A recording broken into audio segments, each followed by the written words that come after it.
I once saw you put a tweet that said, if all women stopped working tomorrow, society would function fine. But if all men stopped working tomorrow, society would be in shambles. I respect you a lot, bro. I have to disagree with you here. My wife is the sole reason I am as successful as I am. Every morning, she makes me a cup of tea and gives me a Now, I could go without the cup of tea, but without that, I wouldn't be as motivated to work as hard, finish my day, and to come back home to get some more.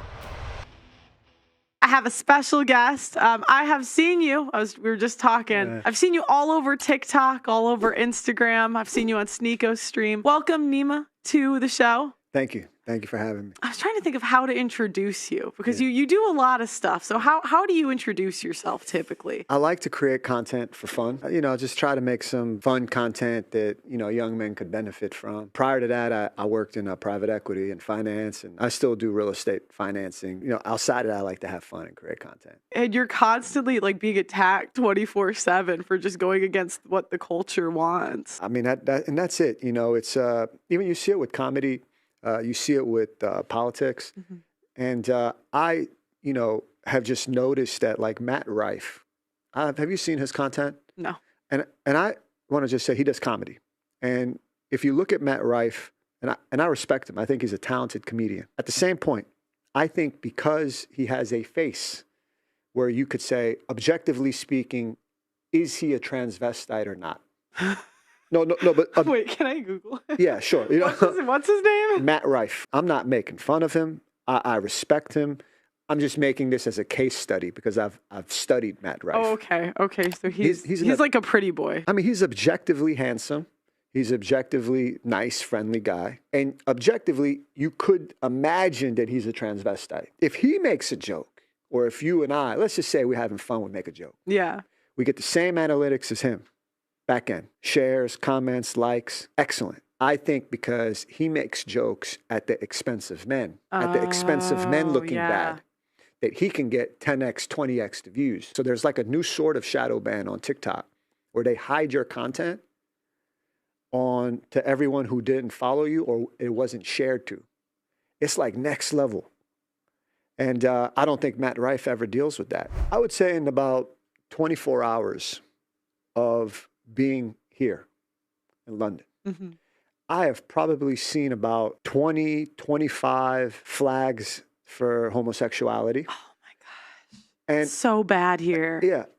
Literally in about 24 hours, I've probably seen on average maybe one homosexual flag. And I'm not even including the hours I slept. So I'm just saying let's say about 25 hours. Now I think about it. 25 gay flags. When I got to the airport in London, I saw a photography advertisement to showcase what London is. Out of the 4 photos, 2 of them showed photos of homosexuality. Not one photo. You telling me in London, it's not a part of London that a man my age would have a wife and kids?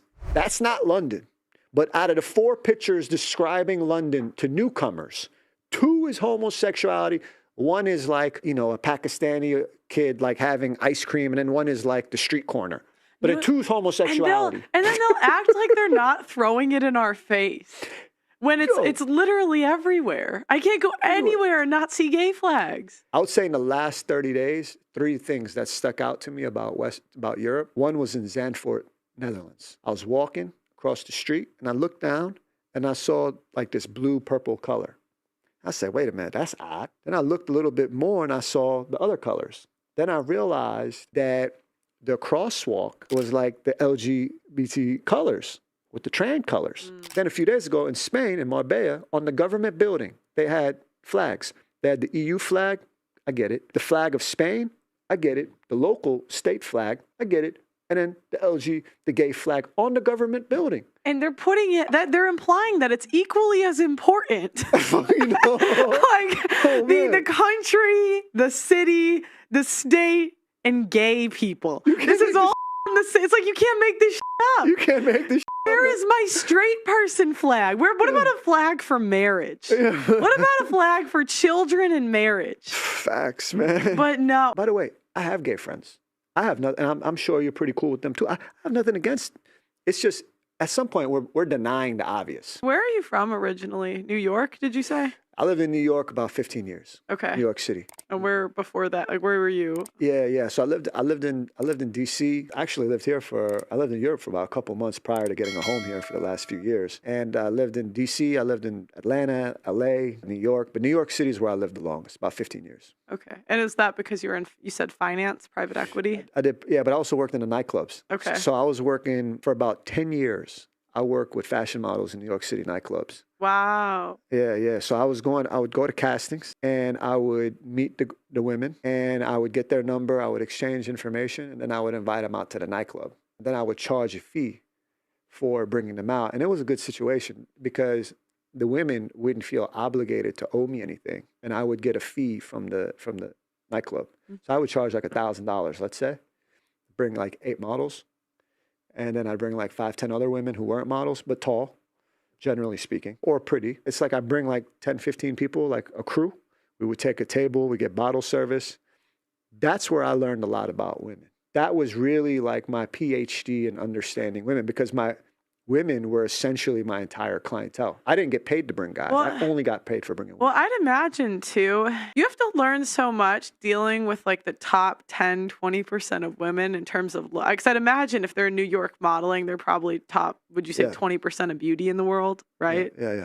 So it's like, those are the women that have so much sexual agency and sexual power, so much more than the average chick. So it must have been interesting to see like what they did with it. Just so you know, I'm not lying. Like you could go on New York Post, New York Daily News and see that in around 2012, 2013, I had a Monday night party. And that was peak because that was a party where the supermodels, Victoria's Secret models, Hollywood celebrities, billionaires would actually come. Mm-hmm. It was known as the top party in that New York in that period. Imagine the power of going up with like models from IMG, Ford, Next in New York. You know, that's high caliber models, New York and Paris. You know, these are girls that modeled in Paris, London, New York, Milano, Tokyo. And you go to the nightclub and then you see a table. They would put me right next to another table, $5,000, $10,000, $15,000 table. Bottle service, guys spending money. That guy spends $15,000 and the girl won't even look at him. A lot of people look at me and they assume that, you know, I got a lot of pussy in my past and they would be right. Okay. So my friend once said to me, Alpha Nima, how would your mother feel if she knew how awfully you treat women? And I said to him, I looked at him and I said, I don't give a shit what she thinks about me. Because that woman, it felt like she never really gave a fuck about me.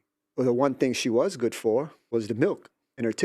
And that's actually Alpha King rule number 88. If you want to build strong men when they grow up who treat their women like queens, set a good, loving example for them when they're young. What? You said to me earlier, I became traditional. You're right. I became traditional. Okay. You're right. I became traditional. Yeah, I think it's you can learn it. One reason I wasn't traditional was because when I was working in the nightclubs, bringing out all these women, it wasn't until after I became traditional that I realized perhaps it was a sex addiction, that I was sleeping around with so many women. And it wasn't until my 40s that I start confronting the fact that, hey, maybe in my 20s and 30s, I didn't get that love from my mother. And then I was f***ing a lot of women. But there was something missing. Maybe that's why I spent so much time in New York City nightclubs. I was just fanatical about getting put. I believe that if a man goes out all day long and works hard to support his family, the least his woman can do is make him some dinner at night. But the same logic could also apply to men. You sit at home all day long playing video games while your is out at making much more money than you, then you should basically learn how to suck some because you're basically the at this point, right? Yeah. So that's Alpha King rule number 202, which proves I'm not a misogynist. Yeah. Because remember, it's not having a pussy that makes you a bitch. It's acting like a pussy that makes you a bitch. Okay, you want to be a traditional man? Yo, get your ass up, make money like a fucking man, and take care of her. I once saw you put a tweet that said, if all women stop working tomorrow, society would function fine. But if all men stop working tomorrow, society would be in shambles. Now, I respect you a lot, bro. I have to disagree with you here. Okay. My wife is the sole reason I am as successful as I am. Mm-hmm.